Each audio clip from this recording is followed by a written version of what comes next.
So in this final chapter, basically concludes this final chapter of part 2 of the course, completes this 3-chapter discussion we've had of firms. So again, let me just review for you the discussion we had in chapters 7, 8, and now finally in 9. It was this idea that firms are basically different. Firms are different in their pricing power.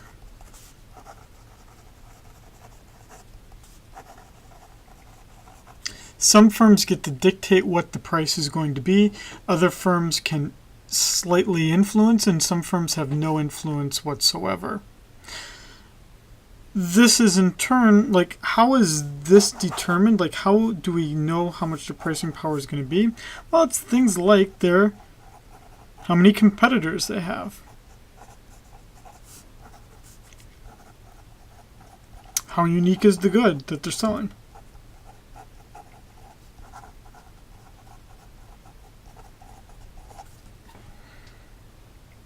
And what we did is we built up kind of a continuum. And on one end of that continuum,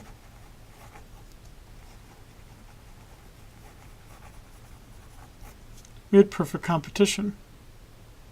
On the other end of that spectrum,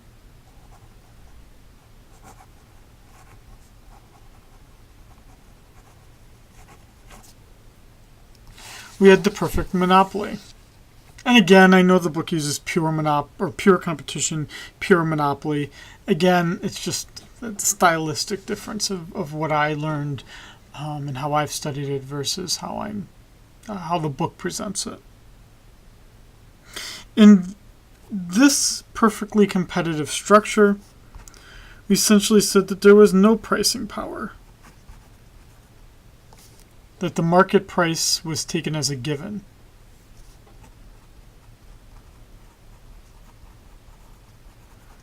And the structure was one where there were lots of firms that were selling identical products.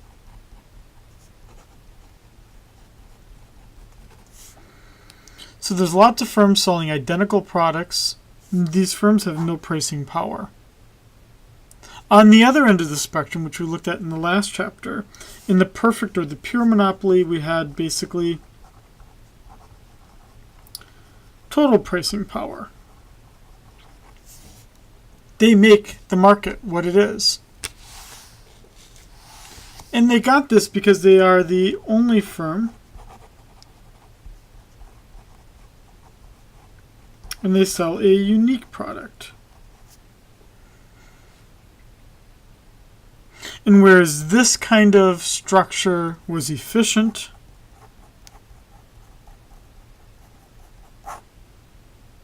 this kind of structure is not. How do we measure that loss of efficiency for this kind of firm?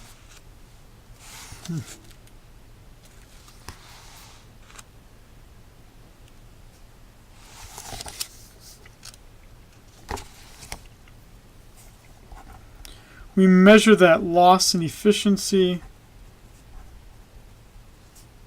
with the deadweight loss.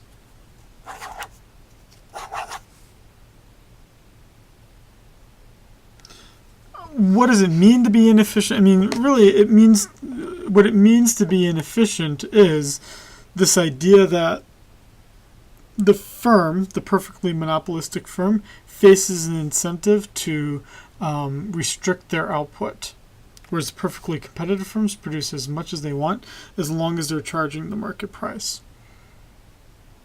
So that brings us forward to this chapter. And in this chapter, we're going to look at this messy in-between area. And the messy in-between area consists of the monopolistically competitive firm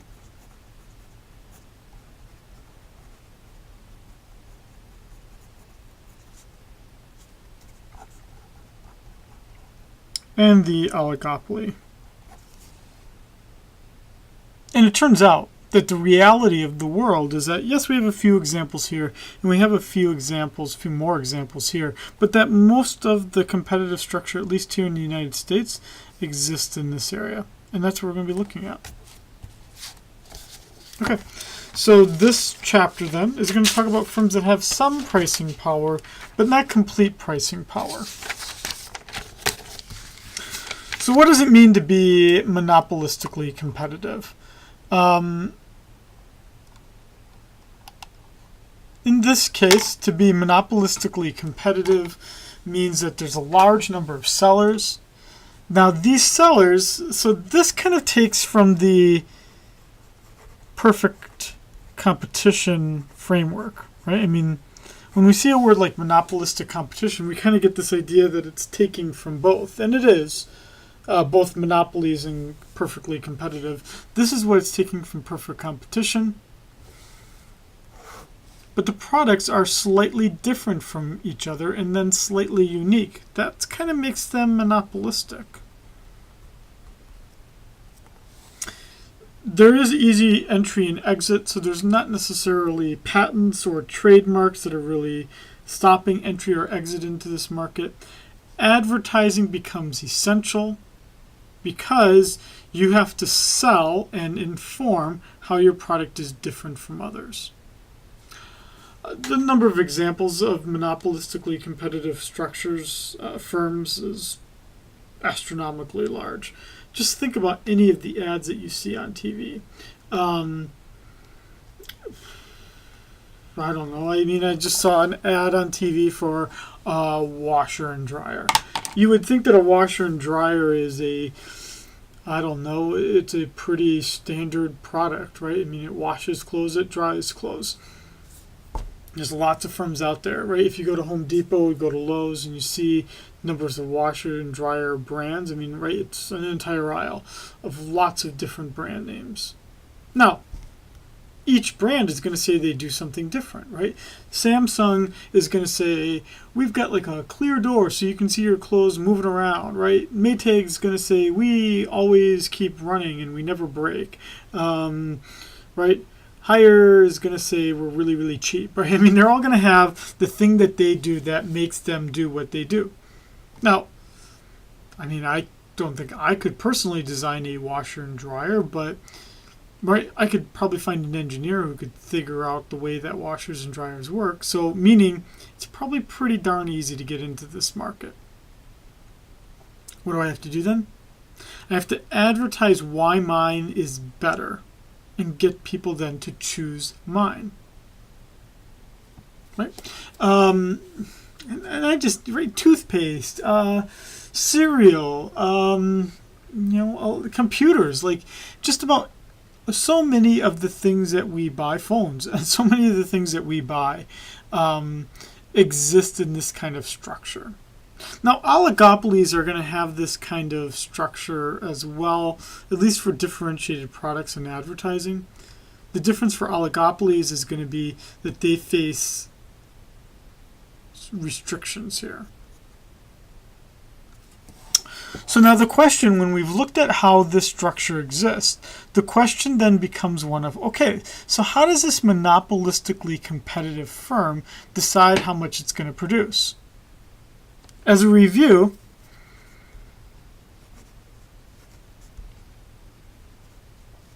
when we looked at pure competition, quantity was where marginal benefit equaled marginal cost. I'm sorry, sorry. It's the same thing, but let me just stick with the right terms here. Marginal revenue, which is the benefit to the firm. But the marginal revenue equals the marginal cost, and the marginal revenue was the same as price. For the monopoly, Q was also where marginal revenue equaled marginal cost. But now, marginal revenue was always less than price.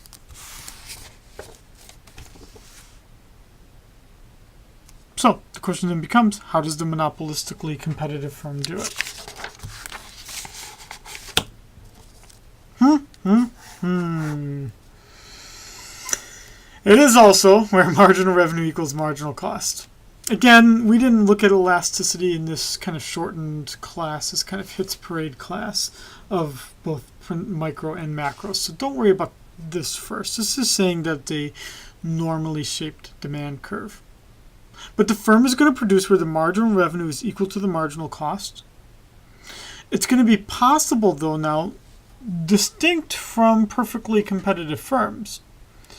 Remember, perfectly competitive firms, in the long run, did not earn profit. They couldn't earn profit because firms would just exit or enter the industry until profit was completely eliminated. But now, in monopolistically competitive structure, it is possible to have a profit in the long run. These firms are also going to be slightly inefficient, but the trade-off to them being slightly inefficient and charging slightly higher prices than perfectly competitive firms is that we get variety. Right? I get to choose what I want in a washer and dryer. If I just want the cheapest thing I can get, I'm sure I can find a brand that meets that need. If I want one that's the most technologically advanced, I'm sure I can find one that meets those needs. Now, it means that I'm going to pay slightly higher prices, that these firms are going to be a little bit inefficient, meaning they're going to withhold some production. But the general consensus is that it's better to have product variety than to have a complete loss of, or to pay slightly higher prices to be able to have that kind of variety existing. So when we graph this out, I like to kind of, here's the finished product, but let me kind of just draw this out with you so that you get an idea of what this looks like. Again, this is for the monopolistically competitive firm. For the monopolistically competitive firm,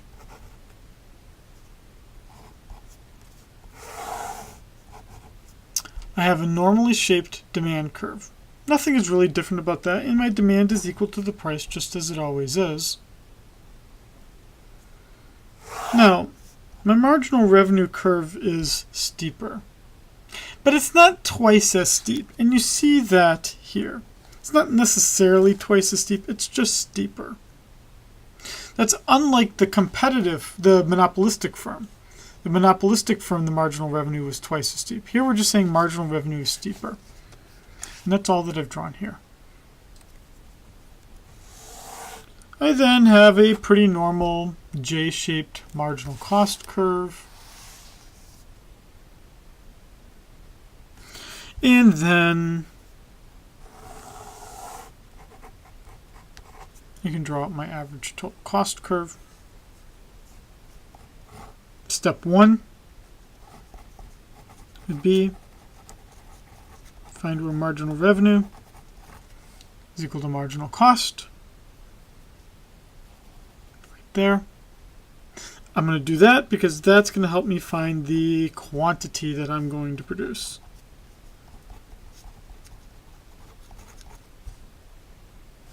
Step 2, find the price.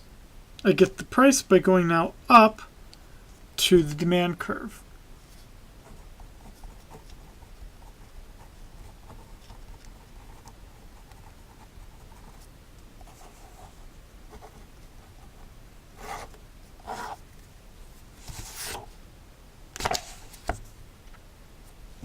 And now I'll have a difference between my total revenue, which would be that big square, versus my costs.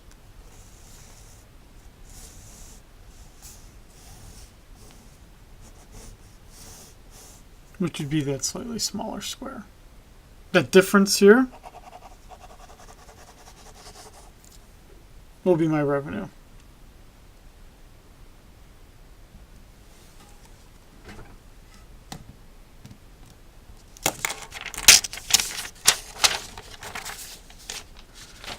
And that's the finished product that you then see here.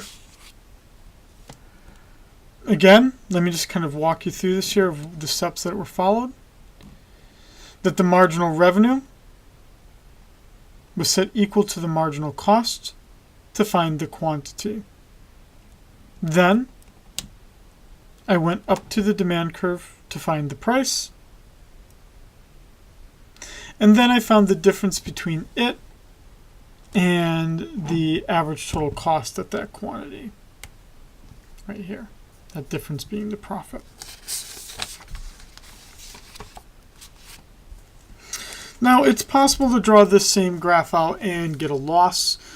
I'm not going to walk through those steps again, but the way that you see that the picture is different is that the average total cost curve now exists above the demand curve.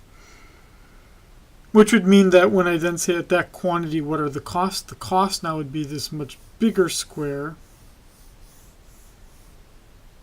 over a slightly smaller square, right? Which reflects the revenue. And when the total revenue is smaller than the total costs, that would be obviously where we see the loss exists. And here would be the situation where the two are exactly equal to each other, where the total revenue equals the total cost. So there'd be no profit.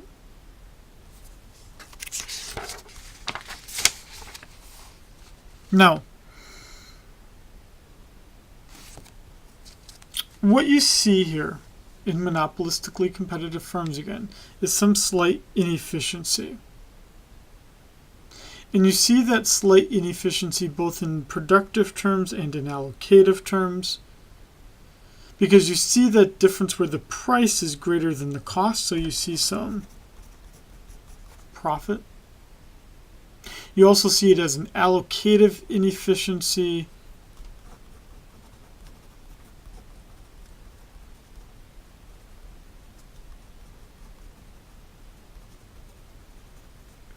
where firms are focusing a little bit more on that product because the benefit is exceeding the cost. What does that mean? I mean, graphically. It means that we get a deadweight loss. That deadweight loss is going to be that triangle there. Because what we're saying is that if these firms existed and they were perfectly competitive, then we would have this quantity out here. Instead, the firms are restricting some of their output. So they're charging slightly higher prices, reducing their output slightly, and from another efficiency standpoint, I'm not on the low point of the average total cost curve. My average total cost for quantity 3, which is the quantity that the monopolistically competitive firm would produce, is something slightly higher than the minimum. So this type of firm is inefficient to some degree. But again, it's generally considered to not be a bad thing. And it's not considered a bad thing because we get differentiation. And those consumers benefit from that. They get to choose what they want, and no one gets to force consumers to have to buy something. That's the whole point of advertising, right? Is on some level at least to inform. Now, let's contrast that to oligopolies. Oligopolies are also somewhat frequently encountered here. In this case, you only now have a few large producers. So there's not a large number of firms, there's only a few, usually generally anywhere between 3 to 8 firms that kind of hold the majority of the market share. Examples of this would be the automakers, right? There are only so many car brands out there. Airlines are another example of an oligopoly, right? That there's a few large airline companies in the United States. Oligopolies would also exist in terms of like grocery stores, department stores, some food types of foods where there's only a few large producers. Now, the things that they provide don't have to be differentiated. It could be them selling the exact same thing. That's not important. That's determined by other things, and for this 100 level course, we don't need to worry about that. Just know that both kinds could exist. But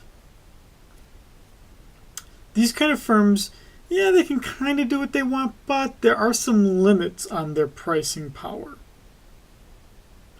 It's not to say that, so they have more pricing power than monopolistically competitive firms, and certainly more power than purely competitive firms. But they're not like a monopoly where they have complete control. They have some limits based on the fact that there are only so many firms, and they're all kind of interdependent upon one another. Meaning, Ford just can't charge whatever prices they want because most people who would be willing to buy a Ford would also be willing to buy a Chevy, right? Or even Toyota, right? Toyota can't do what it wants because a lot of Toyota customers would probably also be willing to buy a Honda. And these firms then need to be strategic about what they do. They need to advertise in particular ways. They need to offer their products in particular ways that makes them competitive. And the way that they kind of do this as well is that they've generally found some way to stop new firms from entering that industry. In the case of the airlines, you have to buy big expensive planes, and not everyone can do that. And for some airports, you have to have a slot to fly into that airport. Not all firms can afford that. Some firms then, to compete better, then have to merge with others and make themselves then even more powerful. Now, what's cool about these kinds of firms is that they engage in something known as game theory. If you've ever seen the movie Beautiful Mind, that's with Russell Crowe. It was a really good movie in the sense that it talks about a person, John Nash, who was a mathematician, but became one of the best known individuals doing economics. And basically his idea was that in the 1950s, previous to John Nash and his game theory, which he originated when he was at Princeton, John Nash, before game theory came about, people just thought of competition as eliminating the competition made prices as low as possible. The competition dominated how firms acted towards one another. And what made John Nash unique is that he thought about ways in which firms act, knowing and thinking about how other firms are going to act, and then change their behavior about how they think others will act, so that it becomes like a game. And as you're reading this in the book, because it's a little hard to do this completely over the lecture, but one thing you can then see in these kinds of games that we're gonna lay out some of these at least, is that for the oligopoly, we're not going to have any graphs like we had for the other three with marginal revenue, marginal cost, demand curves, because rather for oligopolies, what they're doing is they're thinking about, let's say I'm talking about Honda and Toyota. These might be firms that collude, or basically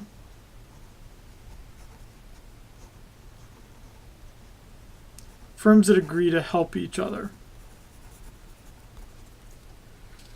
Right? Honda might say, you know what, we're going to charge twice as much for our Civic. And you, Toyota, is going to charge twice as much for your Corolla. Because now I don't have a choice as a consumer, right? Because if I was going to buy a Corolla, the only option I was maybe going to consider was a Civic.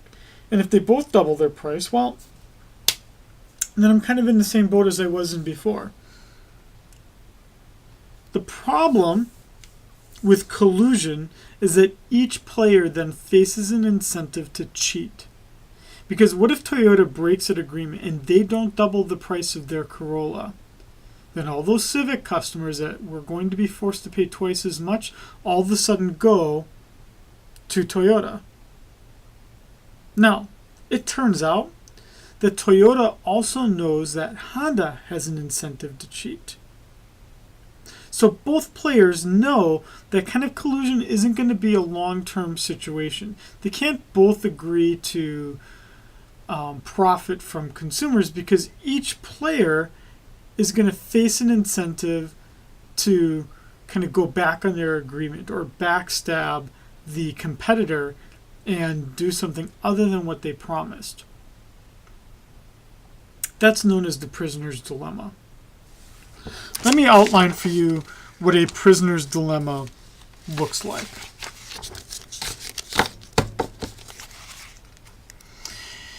In the prisoner's dilemma, what we have here is what's called a payoff matrix. The payoff matrix is basically the payoff that each player gets from doing a certain activity. And we have two competitors, Uptown and Rare Air. And they have two pricing strategies. They can charge high prices and they can charge low prices. High prices or low prices. Now, the question then becomes one of what is each player going to choose to do? Let's just walk through each of these four cells here in this matrix. If Uptown charges a low price and Rare Air charges a high price, then most people will not probably want to buy from Rare Air.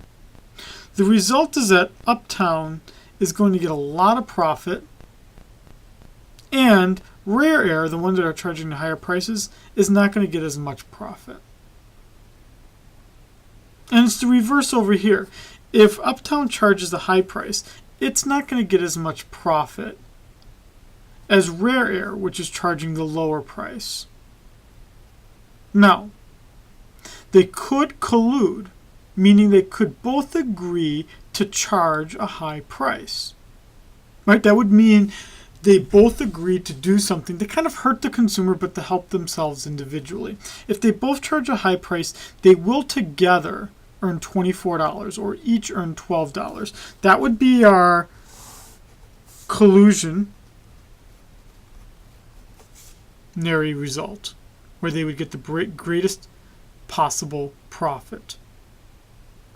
But, and it's the big but, the problem is that each firm knows that they could individually benefit by essentially doing something other than what they promised they were going to do. Uptown could be like, you know what, Rare Air, they're just going to charge that high price. We're all of a sudden going to charge a low price. And we would move here. Same with Rare Air. Rare Air could say, you know what, let's let Uptown charge their high price. We're going to beat them now, and we're going to just start charging a low price all of a sudden, making us move to here. The result is that we end up most of the time right here, which is called the Nash Equilibrium, named after John Nash. And if you want to read a sad story, you could read about how he died last year, actually. He just died last year in a very tragic accident. Look it up. Google News or Wikipedia it for John Nash. It's a sad story.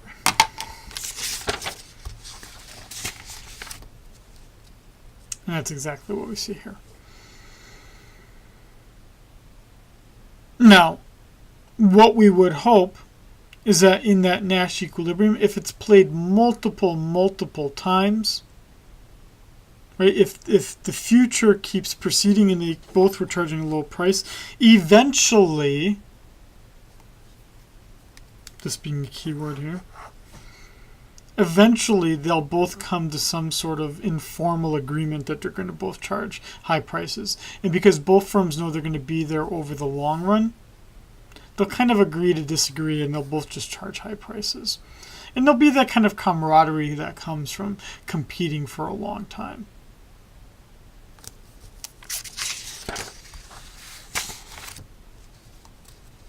Now, what we can see as well is a kinked demand theory. Now, what the kinked demand theory does for us here, so this would be a kind of way of thinking about how oligopolies work when they're not collusive, meaning that they don't agree to help each other, so there's no collusion. Well, then there is some uncertainty about how others will act to each other. Are rivals going to match or ignore price changes? This explains a lot about how airlines work, right? Because people are very dependent on the price. And if United or American changes their price, is that going to affect what the others charge? And then the question then comes from the fact that if they match or ignore these price changes, then they have to also then think about, well, how are they going to act? Right? Are they going to then match that strategy, or are they going to ignore those price increases? What it does is it does create some kinked demand curves. The kink comes from the fact that they behave in a certain way to a certain price, and then behave in a different way to a different price, which causes there to be different marginal revenue curves and different marginal cost curves. But don't get too confused by this, because what we've done before is all the same here. I'm still matching marginal revenue to marginal costs and going to my demand curve to find the relevant price.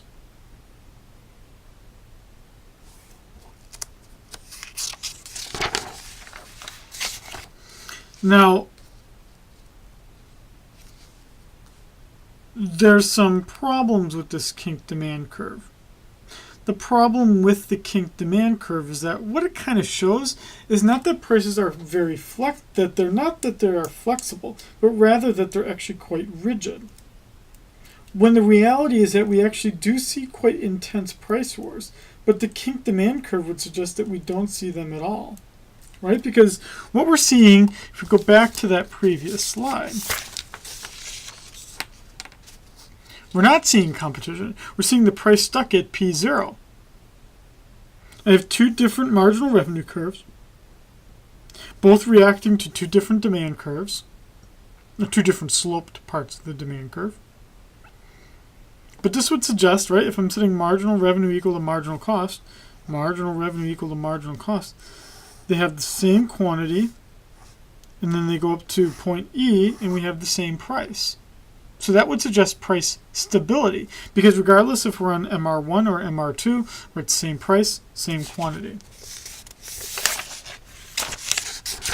And that's obviously not what we see here. So there's some reasons why economists sometimes don't apply the kinked demand curve theory to oligopolies. Instead, what we see sometimes is some use of what's called a price leadership model. And that's where we then see the price wars happen a bit more often. You actually see this is what the airlines follow. The airlines follow is that some airlines have a reputation for cutting prices more than others. And that firm then is known as the dominant firm. Other firms then, when that airline makes a decision about whether they're going to increase prices or lower prices, the other firms then follow that. And they will use some limit pricing just to stop new firms from entering the market, so they won't let prices go so high or so low that other firms will want to get into the business. But that's how we do see the price wars more often than not. And I should say something about collusion. Collusion is illegal in the United States and around most of the world. Collusion, again, means that I make an agreement with my competitors to raise the price or to not raise the price or to stop others from entering the market. This is illegal. either overtly, where I get like a signed agreement and I get firms to agree in writing about something, but also covertly. Covertly means in secret. There's a famous case where American Airlines and I think it was like United or Continental, the one CEO called up the other CEO and just said, raise your prices and then we'll raise ours. Well, that's illegal. The way that it's done now is airlines all use, for the most part, the same reservation system called Sabre, and they can track what each other is charging. So kind of like how you and I would all look on a website to track prices for a flight that we're going to buy, airlines are checking each other's prices and then changing theirs as a result. That's legal. You just can't call them up and say, let's all agree to change something different. And the whole point of collusion is that you get something that helps the whole group. You get you get the profit maximized for the group as a whole.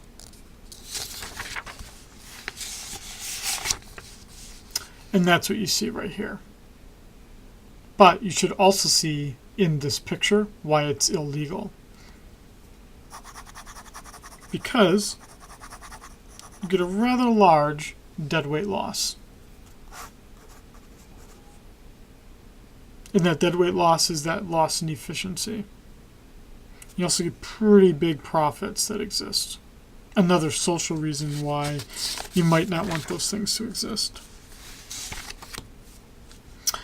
I've already written this, already talked about this here. Cartels then would be, cartels are what you call the firms that agree to collude. The only example that we have really in most of U.S. world economic history, the only example we have of a cartel that's been able to exist for any serious amount of time is OPEC, the oil producing, exporting countries. So like this would be any country that makes enough oil to export it to other countries. They all formally agreed to the price. Now, yes, collusion is illegal in the United States, but the Norwegians don't care. Norwegians are part of OPEC. The Iranians don't care. They're part of OPEC. So, I mean, we can only control what's the case for U.S. firms. So if a U.S. firm, right, U.S. firms could not be part of this collusionary market.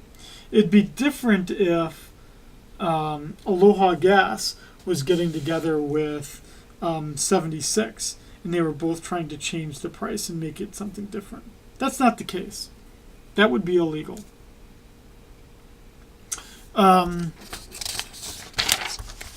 do most cartels fail? They certainly, again, fail in the United States.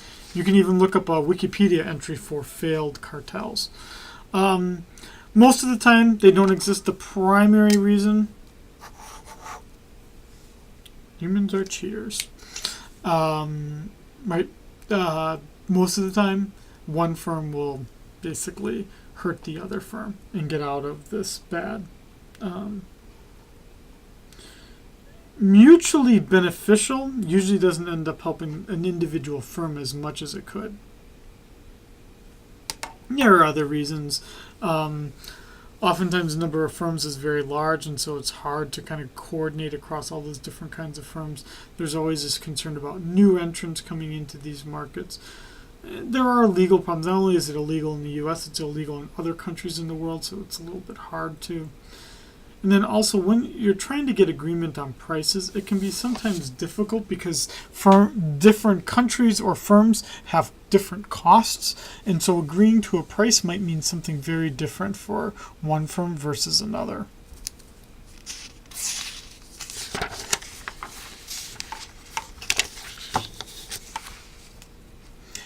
Now, oligopolies do advertise just like monopolistically competitive firms, which is why you and I see lots of advertising.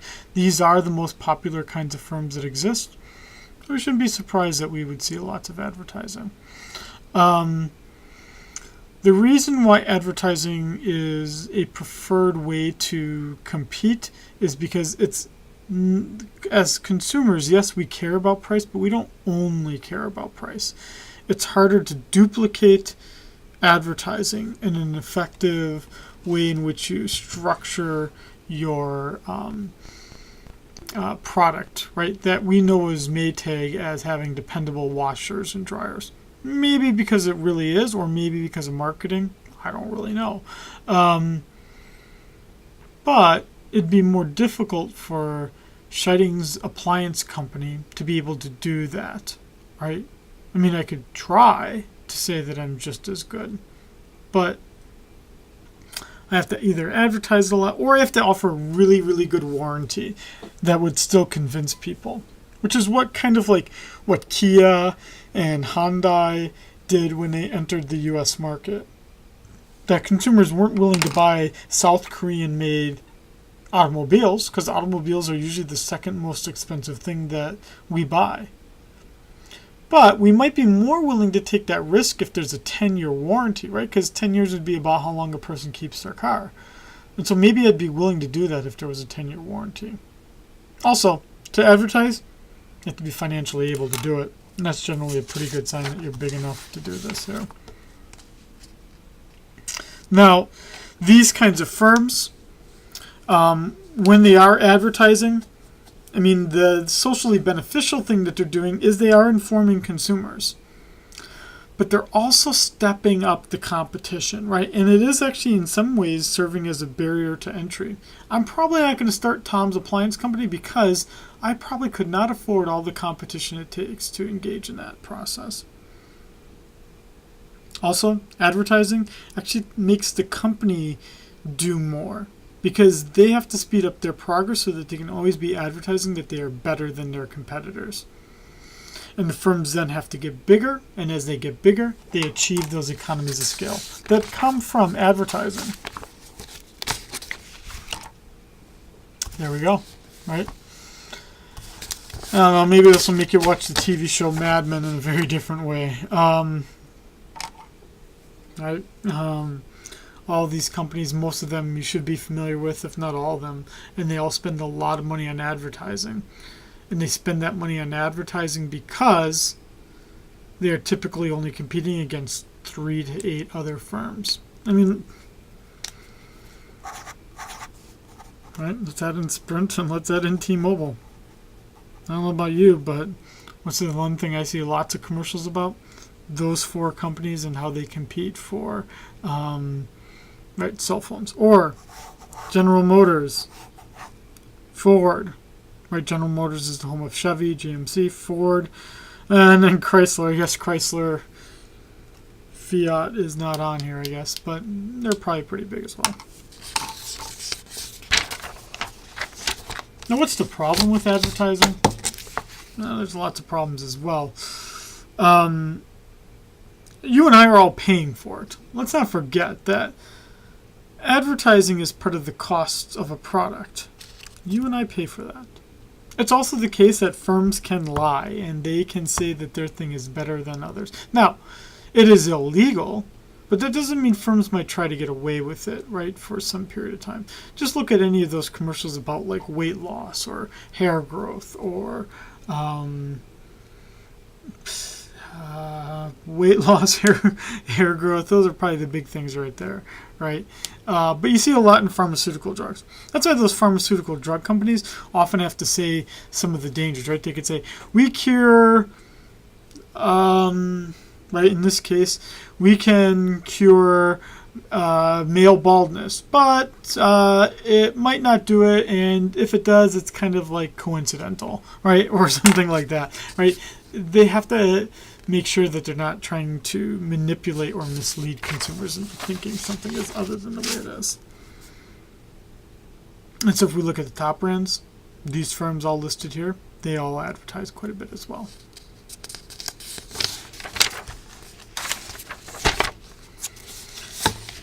And so what does that leave us with? That leaves us with oligopolies then that are inefficient. That there is some deadweight loss. Sorry, I should put that right here. And that they are all charging slightly higher prices. Because they're not at the minimum of the cost curves. And what we see here then is that these kinds of firms then, the reason why we still allow them, why we would still let them do this despite this case. Remember, for the monopolistically competitive firm, we did this because we would, as consumers, at least have some variety. In terms of oligopolies, it's what we need to either compete in the foreign markets. It does actually encourage technological improvements being made by firms. And it does limit the pricing power that any one firm might have over others. This final slide just talks about one thing that we also see a lot of advertisements about, the beer industry. I'm not going to spend any time on it. I mean, it's just one example. There are other numerous examples of oligopolies. Pick one that you might be interested in. You should see these same characteristics, though, of it forces these firms to engage in technological advances and to get bigger, and as a result, try to reduce their costs.